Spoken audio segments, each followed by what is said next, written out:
Well, good morning, good afternoon, good evening, wherever you're at. I hope you're having a great day. We're going to jump right into it today. We're looking at Ecclesiastes chapter 4. Stick with us. I'm going to make 3 quick points, 3 points of application. This has been a good chapter. I think you're going to find something that really hits home today. So let's take a look at the first point. We find it in verses 1 through 6. The first point he's making here is the pain of oppression and the pursuit of peace. Here we see that Solomon reflects on the suffering caused by the oppression and injustices. He also observes the tears of the oppressed, the lack of comfort, and the unchecked power of their oppressors.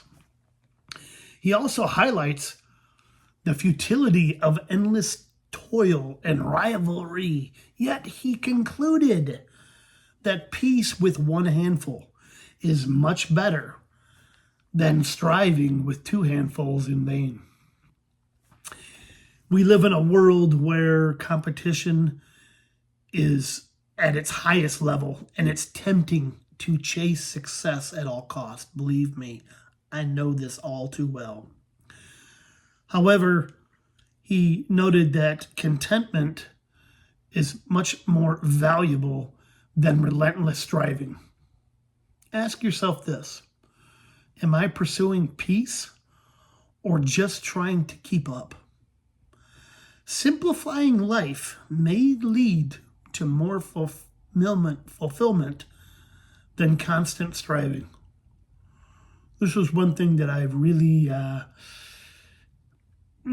been convicted, or the Holy Spirit has tried to impress upon me here lately, is simplifying life might lead to more fulfillment. So now with that, we'll jump into point number 2. We see point number 2 in verses 7 through 12. Point number 2, the power of companionship. The power of companionship. Solomon speaks of the loneliness and the futility of toiling without meaningful relationships. He also emphasizes the strength found in companionship. 2 are better than 1 for support, encouragement, and protection. A cord of 3 strands is not easily broken. And when we look at this from a personal standpoint, this reminds us that there's great value in meaningful relationships. So ask yourself, are you living in isolation, or are you investing in deep, supportive relationships? Don't underestimate the spiritual and emotional strength that comes from relationships and connecting with other people.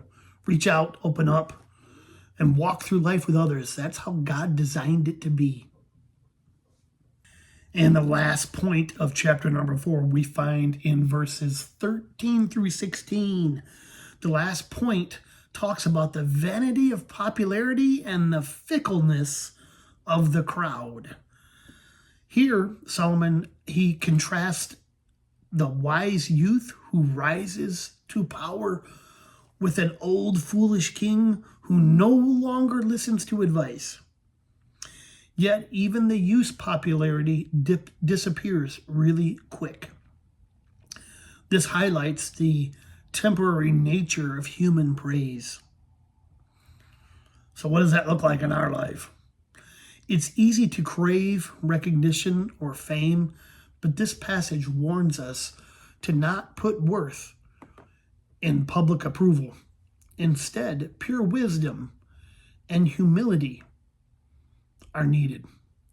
Reflect on where you're finding your identity. Is it in God's approval or in the fleeting applause of man? And I want to close on a highlight of the theme of the whole entire book that we find in chapter number 12. I'm going to read it again, as I've done many times already. The conclusion of the whole entire book of Ecclesiastes we find in chapter 12, verse 13. it says, that's the whole story. Here now is my final conclusion. To fear God and obey his commandments, for this is everyone's duty. Make it a great day.